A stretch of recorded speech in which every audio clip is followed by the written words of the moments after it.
All right, welcome into SEC Live here on the Voice of College Football. Andrew Miller with Tucker Harlan and Jackson Johnson here on a Wednesday evening. I think I've settled. It's just going to be SEC Live moving forward. We've changed the names back and forth because we had two different shows for a while. We're all one show, so this is SEC Live edition 17. Although there's been probably like close to 30 shows on this channel of some live form to this point. But going forward, we're going to be SEC Live. It's been a busy day across the SEC because it was the start of the early signing period, and that's going to be the big thing we get into here at the start, breaking down some of the biggest takeaways within the SEC, where some of these classes stand. I know these classes not complete. Technically, there's still players out there to be signed. It is just the early signing period, even though it feels like 99% of players get signed before February even gets here to begin with. But a couple major players still uncommitted, and that could play a role for some of these classes. So we'll talk a little bit about that and where these teams stand at this point. We'll get into the last bit of coaching carousel news as we did have – it's funny, we did our reaction show and we talked about we didn't think Stoops was going to move from Kentucky, and then later that evening, Mark Stoops gets fired at Kentucky. So we'll start talking about the hire of Will Stein for the Wildcats and what we think that means. And then we'll take a look at the SEC championship game coming up this Saturday. Be sure, if you were tuning in, if you could leave us a like on the video, subscribe to the channel if you are not already, and turn that notification bell on so you do know when we do go live. And hey, follow us all on social media. Keep up with all the stuff we're putting out there. How you boys doing on this Wednesday? Oh, we're doing all right. How you doing tonight, good buddy? Fantastic. It's been a day. It's been quite a day. We're gonna get into why in a second, but it's been a day.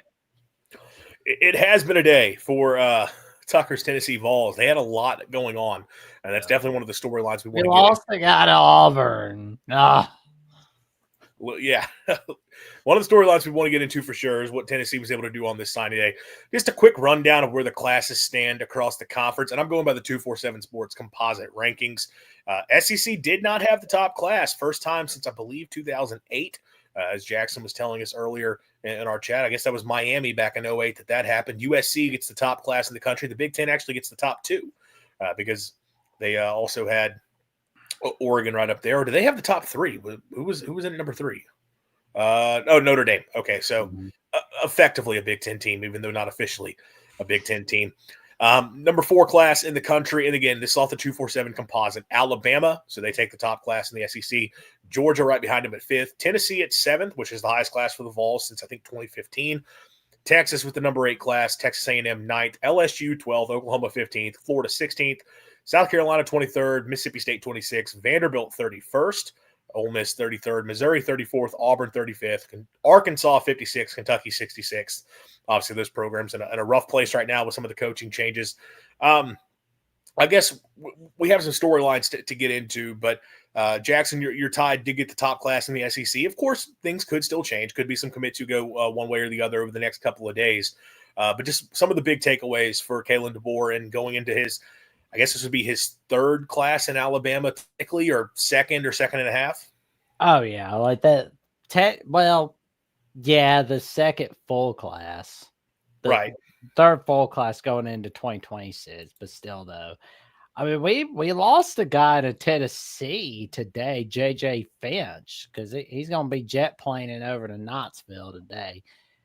We lost a guy named Williams over to Auburn today. But luckily, we've still got Xavier Griffith, Jeriah Edwards, Jordan Edmonds, Xavier Carell, Sedaria Morgan, Nolan Wilson, Zion Gibson, our Christmas Eve commit. I mean, that's amazing. Jamari Matthews and, Jet Tamala, Max Sutter, Kamarian Johnson, Chris Booker, Rael Kelly, JJ Finch is out Tennessee. But, Corey Howard, we got him. But, we're just kind of like looking after, like, we're probably going to add another few others to the Tuscaloosa disposal, before February 4th of 2026. So that's definitely going to be something to look out for. Hope to take that number 1 spot from USA, because number 1, that'd be fun. We'll see if the Tide are able to get that done. The biggest storyline by far in the SEC kind of became official the night before the early signing period starts. Jared Curtis 5-star quarterback, 99 overall prospect when you go by the 247 composite, and just the number one player in the country. Just 247's own rankings, he's number 3 nationally, but the number one player in the country by the composite. Out of Nashville, had been committed to Georgia for quite some time, and in the last few weeks, there was some smoke. Hey, Vanderbilt's getting involved here.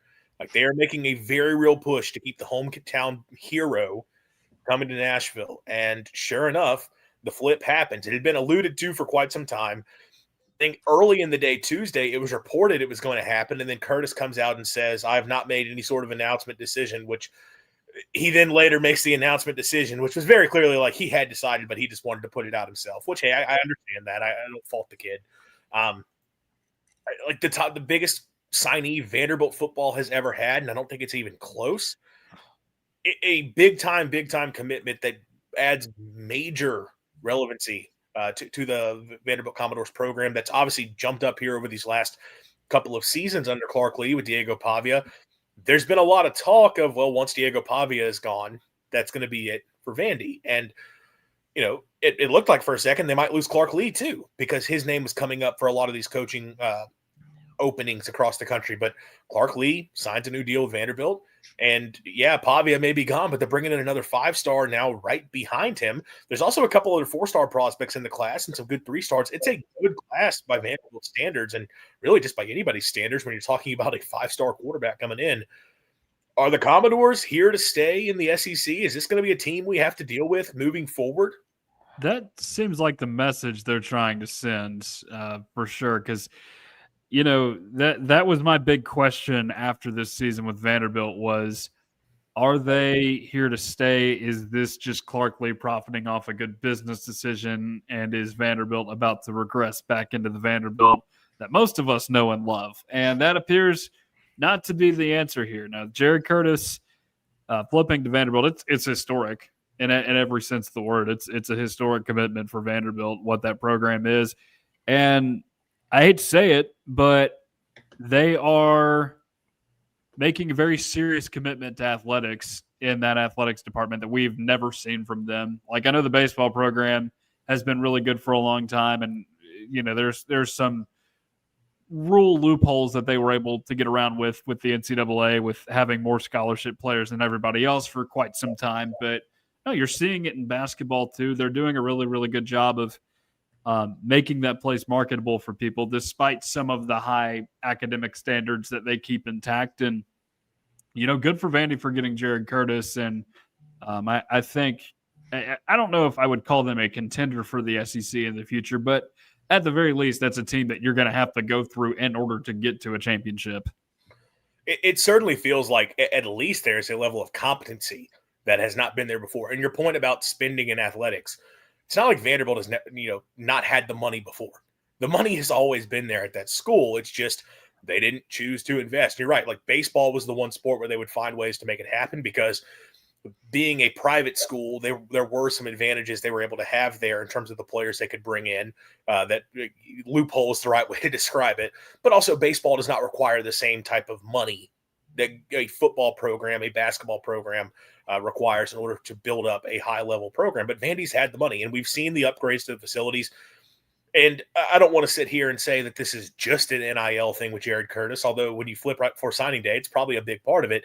You have to think Vandy's pumping money into the program and the money to go get players that they haven't done before.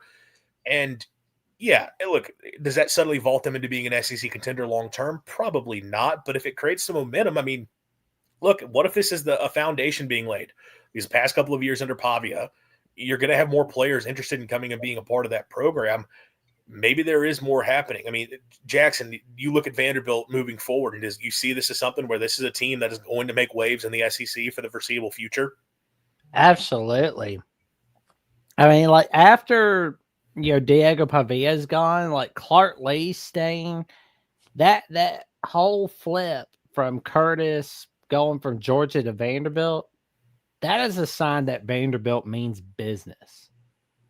And we're going to be seeing some Vanderbilt teams just rocking and rolling unlike any other throughout the world of college football. I mean, it would not shock me if this is a playoff team within like the next few years. Like, we just see them making surprise runs. They might be a playoff team this year. I know it seems unlikely, but there is technically a chance. Did we just lose Tucker? Yeah, for a little bit, but he'll be back. All right. Well, he stepped out there just for a sec. But hey, that is okay. Look, Vanderbilt, it's pretty impressive what's happened there. And yeah, big get for them. And that just adds more competitive balance across the SEC. When, look, I get it. Vandy's been good for a couple of years now, but if you're talking about it, it doesn't look like it's going to be a flash in the pan. They have a player that can give them some sustained success moving forward. Certainly a big deal. Next storyline we want to hit on signing day with the SEC, and here's Tucker joining back in. There I have returned. Sorry, okay. guys. No, you're all good. I was going to make sure, like, we weren't going to talk about Tennessee's class just yet, but I was like, will he be back in time for us to talk about Tennessee? Don't worry. Back in time. The next storyline, though, I did want to hit, and it relates to Jared Curtis going to Vanderbilt because it's the program he stepped away from in Georgia. This was kind of by Georgia standards, not the type of class they're used to. Only one 5-star, which is the fewest in several years. I believe they only signed one top 10 player within the state of Georgia in the class to this point, which again is a low for several seasons. And I know Georgia is one of those states. A lot of the players will go out of state. They have a ton of talent. Everybody goes and recruits Georgia. But Georgia's typically still keeping a lot of those top 10 players in the state. They didn't get them this year. Look, you do have a 5-star in – why am I blanking on his? Why can I not? There it is. Valden Stone, who's the number 28 overall prospect, number 3 defensive lineman in the class. But outside the top 25, which is, again, it's the first time in a few years that they've not had a top 25 player in the country be a part of the program. It's not like Kirby Smart forgot how to recruit, and it's not like Georgia doesn't have the money to go out and get players. It kind of feels though, again, if you're seeing a Jared Curtis of the world going to Vanderbilt, it's part of that idea of Georgia. We said it with the transfer portal. You can't hoard the talent anymore. You can't hoard the talent in the high school ranks either. Yeah, here's what I'm trying to figure out, though. Is that just a result of Georgia portaling a little bit more than it used to? Because you look at what Georgia has done on the offensive end and what they've brought in on the offensive end the last few seasons, a lot of those guys have been portal acquisitions. They essentially paid Josh Gray a buttload of money at the 11th hour to come from Illinois to be their short yardage back, which is insane. But it's true because that's all he's been for them this year. I mean, you saw what they did with Zachariah Branch and really both the Branch brothers, Noah Thomas, another name in there. Like, they've been a little more portal heavy on offense lately. Colby Young, that's another name that they've gotten out of the portal. So it's not as if, they're still doing a good job recruiting. It's not like Georgia's ever going to fall off completely because of the resources they have in that state. But I do wonder if the portal is affecting that a little bit. It is possible. Now, look, they did go out and sign 30 players this year, though. So it's kind of not like there's 30 commits. They may not all be signed at this point. But yeah. It's not like it's a small class because obviously you see that. You'll see a class that has like 14 players committed, and it's like, okay, and it's like ranked down in the 30s, and it's like, okay, well, all those are 4-star players, though, and it's just the numbers game. Andrew, I think what I'm trying to say is, like, maybe they're not attracting as many of those 5-star prospects as they did in the past because they're using the portal. Like, it's not as if they're not getting commits. It's just that, maybe they're not getting the highest rated commits anymore because of that. That's totally fair. And I know that was the thing with Curtis. That's a talking point that came up for him specifically is Gunnar Stockton can return to Georgia next year. Vanderbilt needs a quarterback next season. So he can step in and play right away when he would, maybe have to sit at Georgia for another season. So you're right. Georgia's still going to get players, and the transfer portal could be playing a role there. But it is interesting to kind of see things spread out a little bit. One team taking advantage is your Tennessee Volunteers. And I don't know if it's necessarily anyone. We did get a good comment. Darrell coming in with the clutch. It could just be a Penn State. It's rough for Penn State right now. One guy. Situation. It's funny. I was watching a live stream earlier today because it was a 247 live stream, and one of Tennessee's guys that committed today was committing on that live stream. They were just like, Penn State is down to one commitment, and here he is talking to us right now on this 247 live stream. It was both funny and very, very sad at the same time. It's rough times, and it's not so happy Valley. That's what it is now. Unhappy Valley. Unhappy Valley. There we go. One team, though, taking advantage of making a surge today on signing day was Tucker's Tennessee Volunteers. Class ranks number 7 according to the 247 composite, just off of 247's personal rankings. It's number 3 class in the country. They got a pair of 5-star commitments, 14 4 stars in the class. Held on to some really good players on this day that I know Mississippi State made a push for a couple of 4-star commits out of the Jackson, Mississippi area. And, I do know Mississippi State was putting up money trying to get those kids to come, and it didn't matter. They wanted to stick with the Vols, and 3 players out of the state, actually, when you include Tristan Keys in that as well, who's like the top player that they got. Well, I guess there's the quarterback as well. But also the flips and getting some big-time prospects to get into the boat on signing day. Tucker, what'd you see from the Volunteers? My goodness, what a day it was. I'll let you guys know I double as the recruiting analyst for Volswire over on USA Today.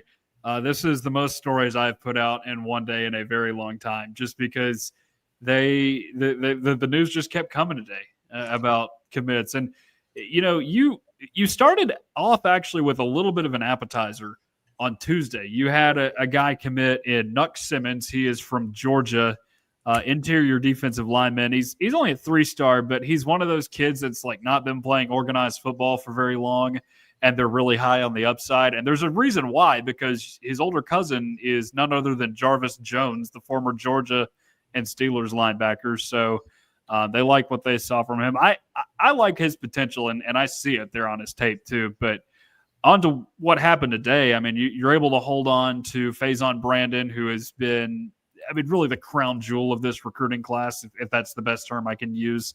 You're able to hold on to Tristan Keys, who you had to win a big battle against LSU for.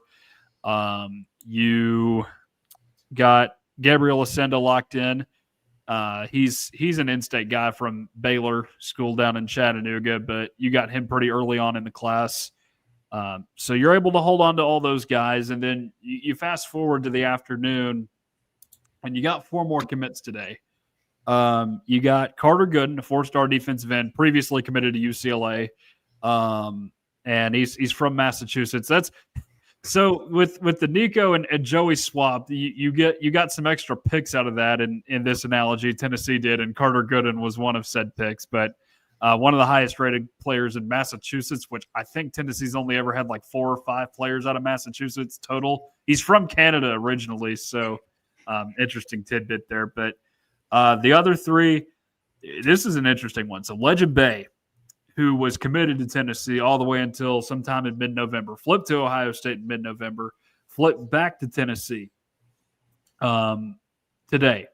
And I've seen Ohio State fans on the internet saying, oh, because he's not turning 18 until Christmas Day, his mom forced him to sign with Tennessee. That is verifiably false information that the Ohio State fans are peddling around out there. And I see why they're doing it because, and I would encourage you two to do this. I'm probably going to do this after the show. Legend Bay has maybe the most electric highlight reel I've ever seen from a college or high school football recruit. I've never seen a guy just run, just accelerate past literally everybody on the field consistently throughout every game that he's playing in the 6A high school Texas football ranks. So, that's a big get for Tennessee. I guess recommitment, you could call it, because he was committed to Tennessee before and flipped back. But the other 2 they got today, they got Jordan Carter, who had decommitted from Texas A&M about a month ago. He visited Tennessee for the Oklahoma game. It was between Georgia Tech, Auburn, Texas was kind of in there, and then Tennessee was the other one. It looked like Georgia Tech had ramped it up a little bit, but ultimately he chose Tennessee. And then Jackson mentioned it before, but J.J. Finch finally flipping from Alabama to Tennessee. He'd been flirting with Tennessee for like a month, so it was just kind of like, okay, it's a matter of time before this guy flips, but he's from up there in Indianapolis, so you add him to your class. You didn't make it through the day completely unscathed, though. They did lose one of their bigger fish in the class in Salisi Moa to Utah. He's from Utah, and his dad is a tight end at Utah from a while back. Ben Moa was his name. So you always kind of knew that was a risk. And also, from what we understand, there was a lot of money thrown at Salisi Moa by Utah. So it was it's something that I don't think Tennessee wanted to get into a bidding war over, just because of what we saw with Nico Iamaleava and Boo Carter here recently. No need to get into bidding wars over freshmen who are largely unproven at this point. So that was Tennessee's one loss today. I know there's rumors floating around about Savion Hyder potentially flipping. I think if anybody's going to flip him, it's Virginia Tech, not Tennessee. But overall, man, very, very good day for Tennessee. About as good of a day as you can ask for. Yeah, I think of all the teams in the SEC that made waves on signing day, I think Tennessee has to be at the top of the list. It was a really big surge from them, and a big surge for them after I know there's been the frustrations with the way the season went in Knoxville and the talks of Josh Heupel, and I know he was not seriously on the hot seat. I get that that's not a thing that was happening, but good for them to get some momentum at this point and continue to show like, hey, like the operation's in place here. We're going to get players. We're going to be able to keep building this thing out moving forward. Last storyline, I guess, to look at in the SEC, and that's LSU, because obviously you have Lane Kiffin down there, which changes the calculus quite a bit because that hire just happened and you get signing day is like 3 days later. So how quickly are you able to get things sorted out? And it's a class for LSU that currently ranks number 12 in the country. You have 16 players committed. Only 10 of those are signed. Look, there are some good moves. 4-star wide receiver Corey Barber flips from Ole Miss to LSU. Flipped a few Ole Miss players, including a 4-star tight end and J.C. Anderson and Ryan Merritt, 3-star center. You get a few big fish on board. Havon Finney, a 4-star corner, 4-star offensive tackle, Bryson Martinez, Aiden Hall, safety, 4-star signs. Most of these players still getting in the class. The question is with the top player, and that is 5-star Lamar Brown, who I believe was seen like hanging out with Kiffin the first night Kiffin gets to Baton Rouge. They like hung out together, take a picture together, and then still chooses not to sign it because of the uncertainty with LSU's defensive staff. Initially it's that Blake Baker was going to stay on as DC. Well, Baker is interviewing or is very much a candidate for the Tulane vacancy, which is his alma mater, and that is a good starting out job at the American Conference level.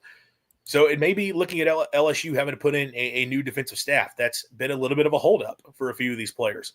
Trenton Henderson, another 4-star defensive lineman who they really haven't heard much from. Bryson Cooley, 4-star offensive tackle that I know Mississippi State's trying to get flipped. He did not sign today and is going to hold off till Friday, although it sounds to be more of an Alabama Mississippi State thing than it is LSU being in the game. I don't think State's going to get him. I think he's going to be saying roll tide. That's where the tea leaves are at. But that's an LSU commit.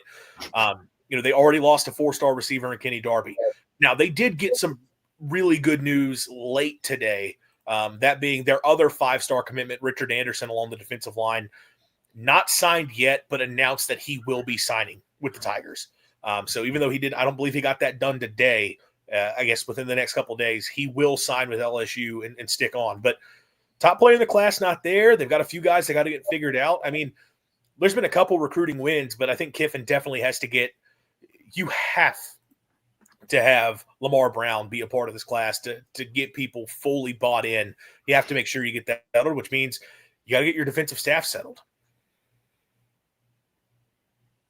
Yep. Yeah. All right. I didn't have a ton on that. You hit the nail on the head. You need to get Lamar Brown in that class because it's like if Tennessee didn't have Faison Brandon in this class, for example. Like if you don't have that crown jewel recruit in your class that's helped bring in everybody else to this point, then I think you're missing out on something. Although they did lose a lot of recruits with Brian Kelly, or they lost some recruits with Brian Kelly's firing. I don't know how many it actually was, but yeah, you're right about the defensive staff. You got to get that intact because overall that is one of their more redeeming qualities from what's been a not great year for LSU. And look, I will say, like the offensive class, as you would expect with Kiffin, is in a good place. Cooley is sort of the one guy they're waiting to see what happens. And again, I know the tea leaves are that he's probably not going to be a Tiger when it's all said and done. But which their offensive line class, they have the other 4-star in Martinez at the top, and then it's a 3-star center in Merritt who just flipped from Ole Miss. So it's not a great offensive line class from a number standpoint. If they could get Cooley back on board, then you got a couple 4-star tackles. That's something to build around. But you always have to have depth at offensive line. But look, it's a good group of receivers. You get a good tight end in there. Quarterback is, they haven't hit that yet, but we'll see how they handle that moving forward. Obviously, with Kiffin, it's going to be a transfer stepping in for the short term is the expectation. It's just going to get the defense figured out, but that's going to have to come down to the defensive staff. But overall, if they do that, it's going to be a highly talented class. I think Kiffin has had a couple big wins for them so far, for something for them to build off of going forward. Those are kind of the biggest takeaways from signing day in the SEC. And look, it's not done with, and it's not even technically signing day. It's just the start of the early signing period. Nope. Obviously, we'll have the next couple of days. We'll see if more things get settled out, if any other players flip, if any other players get finalized with their signings, and is there anybody who's going to hold off till February? But definitely a big day within the SEC from the start of early signing day. Coaching carousel news, Kentucky did move on from Mark Stoops after over a decade in Lexington, a long run there. I think the winningest coach in program history. When it was all said and done, moved ahead of Bear Bryant. That might have been a couple years ago that happened. Yeah, so had a very successful run there, a couple 10-win seasons, had a long run of going to bowl games, won at a level that Kentucky has simply never seen. But obviously the last couple years, it faded down, not the type of results that they wanted, understandably, and especially this year, it felt like they had caught some momentum there in the final month of the season. And then to go and just get completely obliterated by the rival in Louisville. It was a rough finish. Stoops came out and said, he's not going to walk away. And that, which was essentially him saying, you're going to have to pay me my money. And he did get his money paid. Now, the good news for him, or I guess the good news for Kentucky, rather, is they changed the agreement to where instead of having to get paid within like the first 60 days of him being fired, the $37 million that was owed, that's going to be spread out over the course of, I believe, a couple of years. Oh, it's kind of like their own version of Bobby Bonilla Day. There you go. Yeah. They'll be paying. I mean, that's not even. I mean, Texas A&M is the example of that with Jimbo. Like every month, Jimbo's getting a check. But, and he's getting that little cigar in the hot tub. No, but Stoops did him a solid and let them spread out this buyout over multiple years. And they acted quick. Go out and get Will Stein from Oregon, a guy who's a Kentucky native, played college football at Louisville. Obviously, much of his coaching career has been with the state of Texas. Well, I guess up until now, but he really rose up the ranks within the state of Texas. Obviously, was the coordinator at UTSA, very successful there. Goes out to Oregon as the OC over the past few seasons and has had an incredibly successful run up there working under Dan Lanning. Really was considered the top coordinator available. I know Brian Hartline was another name that was in which he got hired today. He's going to be down at South Florida. Glenn Schumann's name has come up for multiple years from Georgia, but Will Stein was sort of the guy everyone was like, if we have to hire a coordinator, let's go get Will Stein because of what he's been able to do on the offensive side of the ball. Yeah, he's spent the last 3 years at Oregon, had Bo Nix, had Dylan Gabriel, and obviously now has Dante Moore just tearing it up in the Big Ten out in Eugene. What are our thoughts on the hire? Pretty good. I like it. Yeah, I'm going to say so too. I think Kentucky made this move knowing who they were going to hire because they knew it was going to be either him or it was going to be Brian Hartline.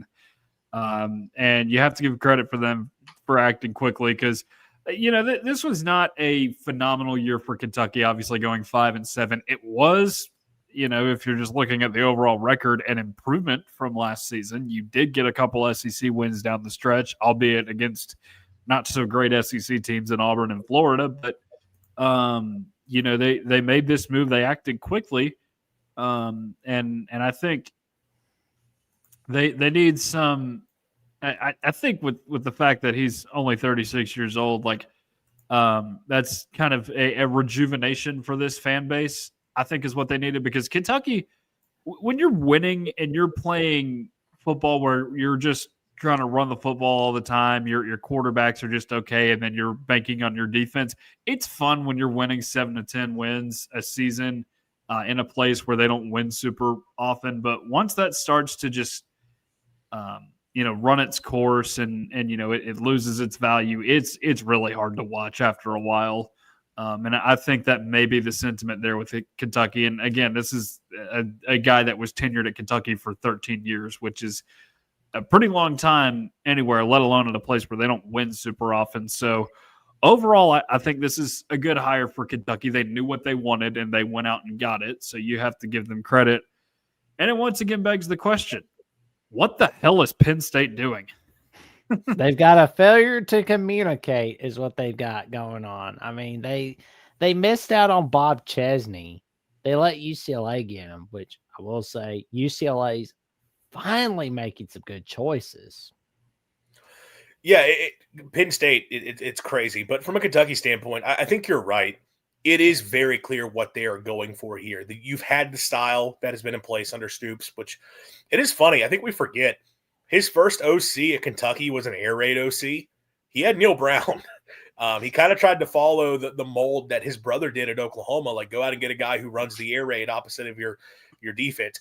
It worked a lot better for Bob at Oklahoma than it did for Mark at Kentucky because Neil Brown, who is now Neil Brown, the head coach of the North Texas Mean Green, didn't have the greatest run there at Kentucky, and then he sort of shifted over to more of the pro style, run the football mindset, just being sort of a ground and pound, win with defense type team, and that ended up working for them. And look, you're exactly right. When you've not been winning games and you start winning between 7 to 10 games a year, you don't care what the final score is. You don't care how ugly it is on the field. You're happy to have a football game that you can be invested in and like go and cheer on a winning football team. Once that style starts to run dry, and once you get to a point where, look, Kentucky fans, fair or not, have gotten to a point where 6-6 is not going to fire them up the way it once did. Now, do those expectations maybe need to be tempered a little bit when you move forward in the SEC? Because that's something I do want to get to here in just a sec. With the changing landscape could make it a little bit tougher for them to where they had a lot of things set up well for them to have the success they did under Stoops, along with having a really good coach. But you're right, though. If your football team's not going to be winning a ton of games, you better put a product on the field that's entertaining. And Stein is a guy that should come score points. I mean, look at Oregon the last 3 years, 38 points per game, 35 points per game, 44 points per game. And that same time frame from Kentucky, 23, 20, and 29. Sounds like an Iowa offense. Well, for so long, it quite literally was. And what's funny is for so long, everyone thought that was the job that was going to come open that Stoops would go take, would be the Iowa job. He's in the water. And it just, who would have thought that Kirk Ferentz would outlast Mark Stoops? That's another thing. Like, how many coaches has Kirk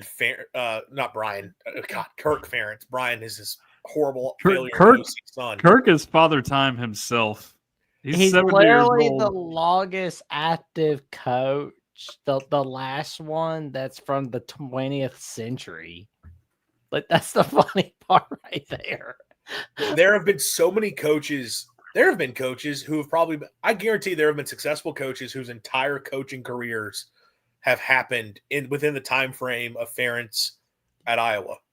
Definitely head for sure. It's crazy. So that door never opened for Kentucky to just kind of easily move on. They ultimately had to make the move. But look, you bring in a guy in Stein who you think will be able to be successful at a real MVP. I've never liked the Louisville Cardinal more than Will Stein. Look, I think a lot of Kentucky fans are going to be cheering for a former Louisville Cardinal here because, look, he should bring a really fun, exciting offense to Lexington like that. And, hey, Cutter Boley didn't have a terrible season for them at quarterback. Like, they might have something to work with. I know it wasn't spectacular, but maybe he's got a guy he can work with here over the next couple of years. I will say, though, and we were just alluding to this a couple minutes ago, it may be tougher for Kentucky going forward than it was previously. It does need to be acknowledged. Like, the SEC East was a big reason why Stoops was able to have the success that he did. You had a run there in the SEC East where just a lot of those teams in the East were not living up to expectations. South Carolina had kind of fallen off post Spurrier. Tennessee had not yet hit their peak under Heupel, which obviously you have much of that is within the Butch Jones run for Tennessee, which was It is weird. Like Butch Jones had 2 9-win seasons that were like legit good football teams, but still not what. Hey, Jeremy Pruitt was also 2-1 against Mark Stoops. Keep I that in mind. forgot. And one of those was a 5-7 Tennessee team that beat one of their best teams ever by 17 points. It is fun. Like I bring up Tennessee and like they were down in that time, and yet they were still beating Kentucky every year. 11-2 against Mark Stoops, Andrew. The only reason I bring up Tennessee at all is just because I guess from a recruiting standpoint, if you have a team not operating at full efficiency, that helps you get other players in. This is something I look at this a lot for programs. Like when a program who has historically not been great starts winning a bunch of games, what contributed to it? And Florida did not have its act fully together during this time either. So basically, Stoops was able to take advantage. And I think he was also able to sell kids in the Midwest and the Rust Belt on like, hey, like come play in the SEC. Like you get to like you're close to home, or within a couple hours, you get to be a part of an SEC program and have like that development and all that appeal while playing close to home. And they were the one school that could really sell that. And Stoops is a good recruiter too. Like that is something he deserves some credit for. He's a pretty good recruiter. I think a lot of those advantages are gone now, and like there's no more SEC East. So you don't get some of the weaker games that you got previously, which a lot of the teams in that side of the division have gotten good, conference have gotten good anyway. So that doesn't help you out. I think regionally, like Louisville has gotten better in recent years. Cincinnati has actually gotten better these last couple of years. Indiana is very good right now. So teams that previously you could go tell that like, no, they weren't taking recruits away from Ohio State, Penn State, but like good power conference level players that were there within that part of the country, they could say, come play in the SEC. Well, that doesn't matter as much now with some of the NIL thing, and the NIL part thing is another part of it. It's not that I don't think Kentucky has money, but it's that Kentucky puts its money into basketball. They just spent $22 million on a basketball roster. That already has 3 losses. It does already have 3 losses, including losing to Louisville. I guess North Carolina the other night.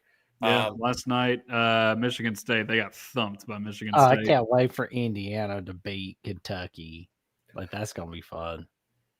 I think Stoops, it was a kind of a perfect firestorm of having a really good coach at a time that was right for them to take advantage. I think Stein could be a really good hire and have a lot of success. It's not going to be as easy moving forward. I will say this, though, for Kentucky. Maybe they reached kind of an untapped market because no one was hiring coordinators this cycle. No. Everyone was insistent. We got to have the sitting head coach. Like, we need that head coaching experience. It's so valuable. And there's a lot of good coordinators out there.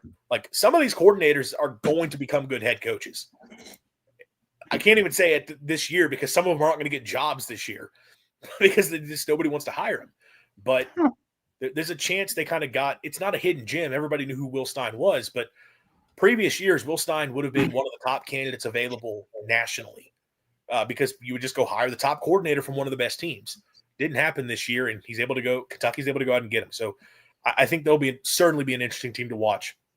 It's going to be fun watching Kentucky over the next 4 to 5 years in college football. Didn't they well, no, I know for a fact that they did at Oregon, but that Oregon offensive coordinator route has produced in the past, not so distant past, I should mention, with Kenny Dillingham. I don't know if, obviously, because Kenny Dillingham has done a lot of work motivating that program out there in Tempe, but it's led them to do good things with that pipeline in the past. I guess because Mark Helfrich did take over and go to a college football playoff, but that was inheriting Chip Kelly's riches. So I don't really count that. Yeah. But I don't know. Maybe Will Stein could be the next Kenny Dillingham. We'll see. Well, we will see. And look, Stein is someone that I know a lot of people like in coaching circles like are incredibly impressed with him as like the energy and just his ability to lead a program and lead a room. I think it's a good get for Kentucky, but it's definitely not going to be an easy job moving forward. And hey, that's a big transition going away from what they've been doing for so many years under Stoops to now doing what they're going to do under Will Stein. Close out. We have to talk about the SEC championship game. Alabama taking on Georgia out in Atlanta. The Tide are 2.5-point underdogs to Georgia, over under of 47.5. These teams obviously played earlier in the season.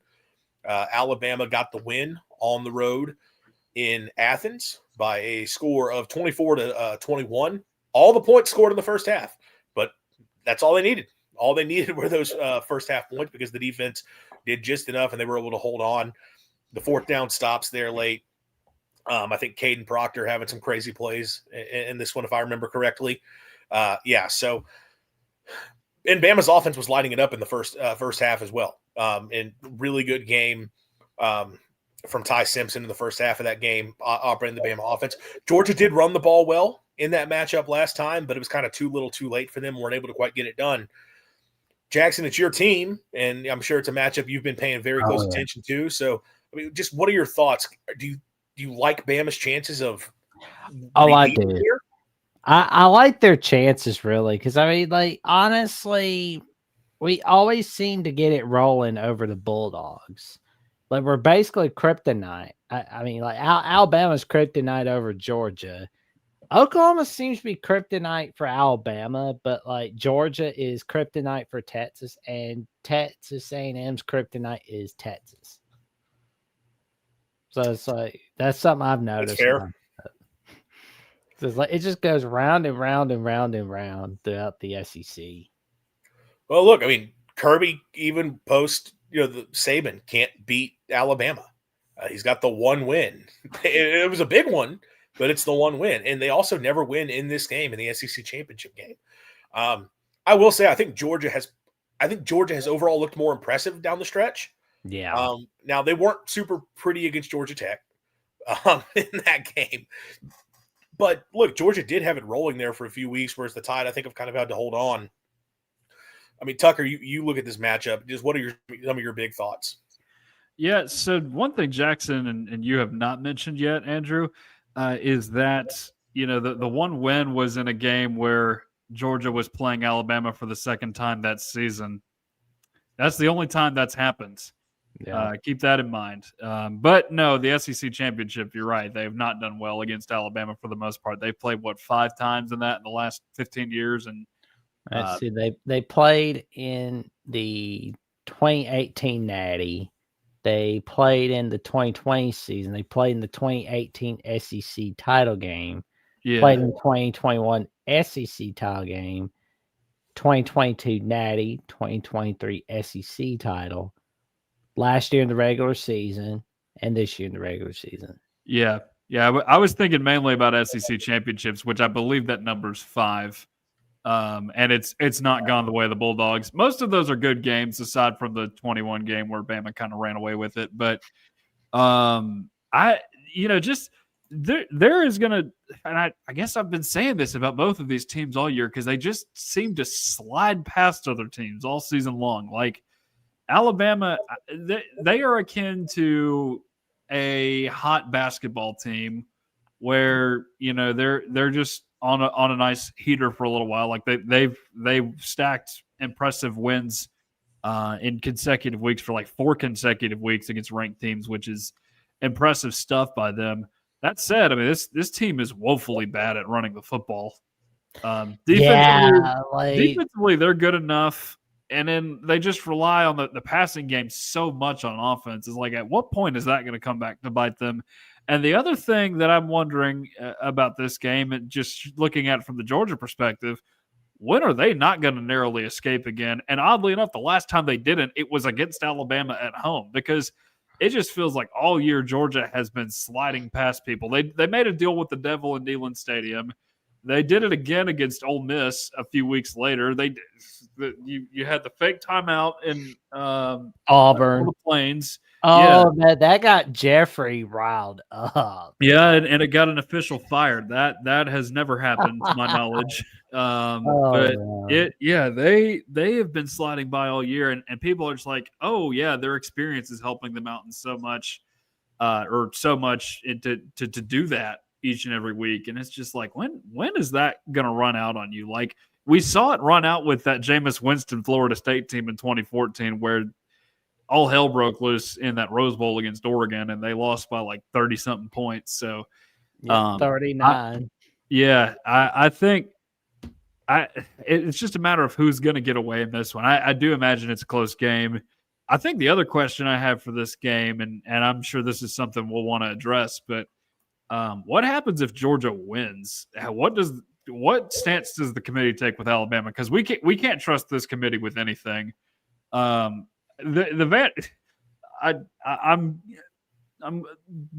talking a little bit about the committee with Vanderbilt fans here. All right, it's like cavemen discovering how fire works. They're not used to the corruption of the committee because they've never been here before. They're all upset that they see that Texas is ranked ahead of them, when in fact Texas has a head-to-head victory over them. Now, I do think it's a little wrong for Texas to be sitting there at a 9-3 and have a chance to get in over them. But at the same time, you look at the ACC championship contenders. Are they really better than Vanderbilt? No. Vanderbilt would obliterate Virginia and Duke. Yeah, Duke I agree with that, Jackson. Top 25 team. Like they can't even beat Tulane. It's so silly, man. Don't tell our buddy Rock and Rant, but he despises the SEC with every fiber in his body. But no, what I was saying with Bama, like if they lose that game, what is the committee's perception of them? Because now you have 3 losses. I know they're not really supposed to hold conference championships against people, but we know how their goalposts move week to week. You have a loss at home to Oklahoma, if that's the case. And, Oklahoma's going to be a CFP team regardless of what happens this weekend. And you also have a dreadful loss to Florida State in week 1. Now, the recency bias thing has kicked in here as well because we're seeing Notre Dame get put into the college football playoff over Miami, who won head-to-head over Notre Dame, which is just so silly for so many different reasons. That's my big question. Should Georgia win this game? Ooh. Remind me to have like a voice of college football debate for between you and Jeffrey about Notre Dame, Mike, because he is sick of hearing about head-to-head. I look at 2 big matchups in this game, and how those matchups play out, I think will ultimately determine it. When Alabama's got the ball in offense, can Georgia generate a pass rush? That's kind of like an underrated thing with Georgia this year is that they don't have a pass rush. They're only getting like 1.4 sacks per game. They only got 1 sack against Alabama earlier in the season. Had a couple games of the good pass rush against Mississippi State and Texas, who notably have 2 terrible offensive lines. But Bama's offensive line has not been great this year. Obviously, the run blocking has not been good, but pass protection, they've given up a lot of pressure. Now, Ty Simpson has done a good job of getting rid of the football and not necessarily taking a ton of sacks, but when he does get under pressure, look, he can make some big boy throws, but he's also had games, especially if you look at the last game against Auburn. Auburn was able to rattle him a little bit, and I know that's playing Jordan Hare at night. I do get that. But the teams that have been able to pressure Bama are the ones that have really limited that Alabama offense. Georgia, can you get a pass rush in this game? Can your pass rusher step up? Can your defensive line step up? Because you're going to have to. Georgia's secondary has been a little bit vulnerable at times. And you do know if you give Ty Simpson time, which we saw earlier in this season in this matchup, he'll pick you apart. If he's not under pressure, Ty Simpson's going to have a big day throwing the football. The other matchup, can Georgia get the run game going? And I know they got the run game going in this game last time, but it was too little too late. Bama's run defense has kind of been hit or miss this season. They've had some games where it's been some really strong. They've had some games where teams have been able to run on them a little bit. Can Georgia play ball control? I think Gunnar Stockton's been playing better as of late than maybe he was the last time they met in this matchup. So maybe Georgia has a little bit more going in the pass game, although Colby Young's still out. I mean, it doesn't help them when they're limited from a weapon standpoint. Bama's secondary has been good all year. And Bama's really not had any issues dealing with any major passing attacks at this point. But a few teams have run it on them. Missouri was able to run it some. I know Auburn ran some in the last game. Obviously, Georgia earlier in the season was able to run the football. They just couldn't turn it into touchdowns when they needed to. Can Georgia control can Georgia get the run game going? It's really going to matter. Like, I know it's baseline analysis, but I think it's going to hold true which team controls the lines of scrimmage, and that's the team that's going to win this game. Yeah, because, I mean, like, the run game has not been all that impressive for Alabama this season, but you just have to make sure you've got that X factor. Now, unfortunately, Josh Cuevas, the tight end, is not likely to be playing on Saturday. He's out with injury. So we've got Pritchett and Brody Dalton, and we're going to see whether they'll be making some key plays on Saturday for the Alabama Crimson Tide. And a guy you want to watch for is Lottie Brooks. I mean, you're going to hear a lot about Jeremy Bernard, and you're hearing a lot about Ryan Williams. I mean, you're going to hear Shannon Sharp run his yip yap about Ryan Williams, that's for sure. But you're going to hear a lot about Lottie Brooks and Isaiah Horton, because Horton hears the Tide calling for him. And every time he does, he's rocking and rolling like he was last Saturday against the Auburn Tigers. And, defense, you got Yahtzee Pierre, Dijon Lee, Justin Jefferson, LT Overton, from that Bama squad. They're just going to rock and roll. But one thing is for sure, you definitely have to keep an eye on Georgia running back Nate Frazier. He's going to be playing, working for the weekend anytime he's rolling. I guess to close this out here, any predictions? I mean, we can go against the spread again. Georgia favored by 2.5. If anybody wants to throw out a score prediction, though, Jackson, I mean, we'll start with you. I've got Alabama winning 28-24. And it was funny, though. I talked with Luke Robinson of Locked On Alabama. By the way, you'll definitely see it on ACC at the Voice of College Football. Check it out.